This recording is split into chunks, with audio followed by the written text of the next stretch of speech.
తెలియజేస్తాను. సంగారెడ్డి జిల్లా అమీన్పూర్ తాగునీటి సమస్య పరిష్కారమే లక్ష్యంగా అభివృద్ధి పనులు చేపడుతున్నామని ఎమ్మెల్యే గూడెం మహిపాల్ రెడ్డి తెలిపారు. ఇక టైలర్స్ కాలనీలోని జలమండలి ఆధ్వర్యంలోని 55 లక్షల వ్యాయామంతో చేపట్టనున్న మంచినీటి పైప్లైన్ నిర్మాణ పనులకు శంకుస్థాపన చేశారు. పనులు పూర్తయితే కాలనీ ప్రజలకు స్వచ్ఛమైన త్రాగునీరు అందుబాటులోకి వస్తుందని, మౌలిక వసతుల అభివృద్ధికి ప్రభుత్వం ప్రాధాన్యత ఇస్తుందని తెలిపారు. ఈ కార్యక్రమంలోని మున్సిపల్ మాజీ చైర్మన్ పాండురంగారెడ్డి, మాజీ ఎంపీపీ దేవానందం, మాజీ ZPTC Sudhakar Reddy, Jalamandali GM Srinivas Reddy, BRS party కార్యకర్తలు, స్థానిక ప్రజలు పెద్ద సంఖ్యలో పాల్గొన్నారు.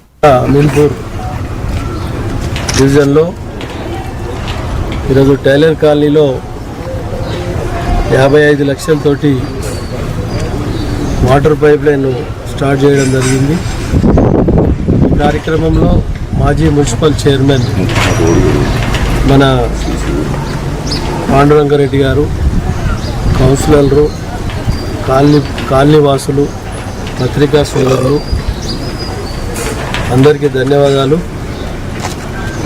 Water pipe line, drainage, CC road ఇవన్నీ గట ఇంచుమించు 2 కోట్ల రూపాయలతోటి ఈరోజు పనులన్నీ కొనసాగుతూ ఉన్నాయి. మౌలిక వసతులన్నీ సమకూర్చి ఇక్కడ స్థానిక ప్రజలకు ఎలాంటి ఇబ్బంది లేకుండా వాటర్ కానీ, కరెంటు కానీ, రోడ్లు కానీ ఇంకెటువంటి సమస్య ఉన్నా తప్పకుండా స్థానిక ప్రజలతో, స్థానిక నాయకులతో సేకరించి సమస్యలు పరిష్కరించుకుంటూ ముందుకెళ్తామని తెలియజేస్తూ అందరికీ